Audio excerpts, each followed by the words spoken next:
यदि पत्नी पति वंचक हो जावे पर पुरुष से रति करे तो क्या पति का क्या कर्तव्य है, क्या उसे साथ रखना चाहिए? पहला प्रश्न। आप पहले ही प्रश्न एक एक का, जैसे अपने को पता चल जाए कि अपनी जो पत्नी है वो धर्म विरुद्ध आचरण करके पर पुरुष से रति करती है, तो हमें चाहिए उसे प्यार पहले दे करके संभालना चाहिए। क्योंकि आजकल ये गलतियां साधारण स्वरूप धारण कर रही हैं। नए नए बच्चों को ना तो हम ब्रह्मचर्य के बारे में शिक्षा दे पा रहे हैं, ना हम उनको इस धर्म के बारे में शिक्षा दे पा रहे हैं। आज की जो नई पीढ़ी है, तो जैसे आज हमारा मन आया तो इस दुकान की वस्तु पाई, कल उस होटल की पाई, परसों उस होटल की पाई, ऐसे वो इन क्रियाओं को एक मनोरंजन समझने लगे हैं। कोई धर्मशास्त्र है वो ऐसा निषेध करता है, ये बात आज तक बच्चों तक पहुंच ही नहीं रही है। कितने ऐसे बच्चे हैं जो कहते हैं मुझे ये बात पता ही नहीं थी, और उनसे गलतियां, और कुछ ऐसे हैं कि प्रमादवश इन बातों को सुनते भी नहीं, मानते भी नहीं। अब क्या हुआ, जब उन बच्चों का ब्याह होगा तो उनका अभ्यास है। जैसे कोई एक बच्चा जब उससे परिचय प्राप्त हुआ तो उसने बताया हमारे 9 गर्ल फ्रेंड हैं। अब अपने लोगों के तो समय में मतलब ये तो अभी यही सुनने को मिलता है। ऐसा तो देहात में विशेष पवित्रता का ये भाव रहता है, ये कभी तो हुआ ही नहीं, ऐसा था ही नहीं। 30-40 वर्ष पहले सब बातें कभी सुनने को नहीं मिली। अच्छा, अब जब 9 हैं तो अब उनके भी कई होंगे बॉयफ्रेंड। अब उनके संबंध कैसे हैं, अब ये तो हम नहीं जानते ना। मित्र बनाना कोई दोष नहीं है, लेकिन मित्र बन के अपनी सीमा में पवित्र रहना ये बड़ी मुश्किल बात है। क्योंकि बड़े बड़े साधक जो जितेंद्रियता के मार्ग पर चलते हैं उनसे भी चूक होने की संभावना रहती। फिर जहां ये प्रश्न ही नहीं है जितेंद्रियता का, जहां साधन का प्रश्न ही नहीं है, वहां पवित्र रहा जा सके, मुझे तो लगता है असंभव, मुझे लगता है असंभव। अब यदि उनकी आदतें वहां खराब हो चुकी हैं तो ब्याह होने के बाद उस आदत को एकदम रोक पाना बहुत ही कठिन है। उसके मन में आएगा, चाहे जितना सुंदर उसका पति हो, लेकिन वो स्वभाव है, उसने कभी मर्यादा का पालन नहीं किया, तो उससे ये गलती हो जाना स्वाभाविक है, क्योंकि नींव खराब हो चुकी है।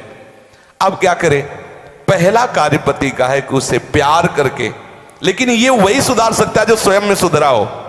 पहले पति को देखना चाहिए कि मैं एक पत्नी व्रत हूं, क्या मैंने कभी भ्रष्ट आचरण नहीं किए, क्या मैं अभी भ्रष्ट आचरण नहीं कर रहा। यदि नहीं तो फिर उसके लिए उत्तर है वो एक बार पत्नी को प्यार से दुलार से संभालने की चेष्टा करे, उसको समझाए कि उसका वो कार्य बहुत बुरा है। पतिवंचक पर पति रति करई, रो रो नरक कल्प शत परई।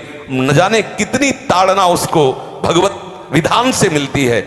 यदि आपको पति थोड़ा कुरूप मिल गया है, थोड़ा योग्य नहीं है, और आप ऐसा दुराचार इस भाव से, तो वो बहुत दंड का कारण बनेगा, वो बहुत हानि का स्वरूप है। अब हमें उसके सुधार के लिए उसे प्यार देने की आवश्यकता है, उसे समझाने की आवश्यकता है, उसकी आवश्यकता को हम महत्व दें, उसे प्यार के द्वारा। ऐसा नहीं है जो अंग खराब हो जाता है हम औषधियों के द्वारा उसे पुनः ठीक करते हैं। जब ऐसी स्थिति हो जाए कि पूरे शरीर में सड़न हो तो फिर कटवा देते हैं।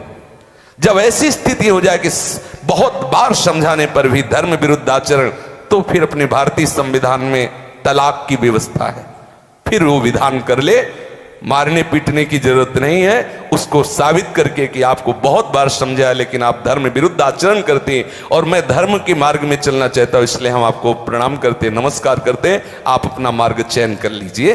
दंड देने का विधान सरकार को है, स्वयं को नहीं। पहले प्यार के द्वारा समझाए, ना समझ में आए तो संबंध खत्म कर दे, लेकिन उसे किसी भी तरह से ऐसे प्रताड़ित ना करे जो हमारे राज्य विधान के विपरीत पड़े, जो हमारे राज्य संविधान के विपरीत पड़े। पहले प्रश्न का उत्तर। महाराज जी, पत्नी के लिए प्रायश्चित क्या है? क्या भजन से उस स्त्री का कल्याण? भजन से किसी का भी कल्याण किया जा सकता है।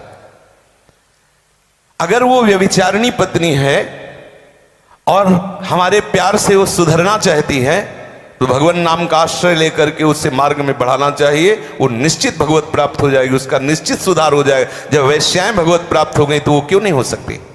गलती किसी से भी हो सकती, पहले गलती देखने वाले को देखना चाहिए कि मेरे अंदर गलती है कि नहीं। यदि नहीं है तब यह प्रश्न आता है संभालने का, यदि है तो पहले आप अपने में ब्रेक लगाइए। आप चलो भ्रष्ट आचरण से और उसको बनाना चाहो पतिव्रता तो असंभव। यदि आप सत्य मार्ग से चलोगे तो आप में वो दम है, वो प्यार है, उसे समझाया जा सकता है। कितने ऐसे सद्भावना वाले हुए हैं कि संस्कारवश वैश्यालय में फंसी हुई लड़कियों को उन्होंने पत्नी स्वीकार किया और एक सदगृहस्थी की तरह जीवन उनको यापन करने का अवसर दिया। फिर वो तो पत्नी है, यदि वो स्वभावश गलती कर जाती है तो ऐसा नहीं कि आप उसको दंड दें। प्यार के द्वारा, आदत है बिगड़ गई, उसे संभाला जा सकता है, आदत से सुधार किया जा सकता है। यदि नहीं सुधरती तब त्याग का प्रश्न उठता है, फिर उसे त्याग दे देना चाहिए। दंड देने का अधिकार नहीं। कोई है कि किसी तरह भी ऐसी पत्नी को मार देना चाहिए, नहीं, ऐसा अधिकार नहीं। भारतीय संविधान में और भागवतिक संविधान में, दोनों में नहीं। त्याग कर दो। आपका संबंध नहीं बनता तो नमस्कार, आप अपने मार्ग को देखिए। हमारा आपका पाणी ग्रहण संस्कार हुआ था धर्म पूर्वक चलने के लिए। यदि आप धर्म पूर्वक नहीं चलती, आप स्वीकार करो कि आपको बहुत बार समझाने पर भी फर्क नहीं पड़ा, इसलिए आप अपना मार्ग चयन कर लीजिए। ऐसा चलना चाहिए। और उद्धार तो अपिचेत दुराचारो भजते मां मनन्य भाग। जिसने ये निश्चय कर लिया अब लो नशानी अपना, आज से ही वो परम पवित्र है। आज से अभी साधुरेव समंतव्या सम्यक व्यवसिता। ऐसा गलती होती रही, स्वभावश गलती, आज से अब नहीं करूं। उसी समय से वो महात्मा है, वो पवित्र है, भगवत शरणागत है, इसलिए उसको आदर देना चाहे। कल ये पापी था, ऐसी बात ध्यान करके हम उसका कभी अनादर न करें। कल भूल से उससे गलती हो गई, आज उसने निश्चय कर लिया अब नहीं करूंगा, उसे भरपूर प्यार। मुझे तो लगता है प्यार से पशु को अधीन किया जा सकता है तो स्त्री को क्यों नहीं अधीन किया जा सकता। मुझे तो लगता है यदि हम उसकी एक एक वृत्ति को अपने प्यार में पगा दें तो संभाला जा सकता है। प्यार एक बहुत बड़ी सामर्थ्य है, प्यार में बहुत बड़ी सामर्थ्य है। कोई कितना भी गंदे स्वभाव का पुरुष हो या स्त्री हो, यदि वो परस्पर एक दूसरे को प्यार देने लगे तो सबको प्यार की भूख है, सबको प्रेम चाहिए, सबको चाहिए अपनापन। हो सकता है आपके द्वारा वो अपनापन उसे ना मिलता हो जो उसे चाहिए, अगर वो पूर्ण होने लगे तो हो सकता है उसका स्वभाव सुधर जाए। हमें हर तरह से पहले प्रयास करना चाहिए कि हमारी पत्नी हमारे भाव के अधीन हो जाए, हमारे सतमार्ग में चलने वाली बन जाए। जब ऐसा ना हो तो अंतिम बात है त्याग दे, उसे दंड विधान के द्वारा स्वयं दंड न दे।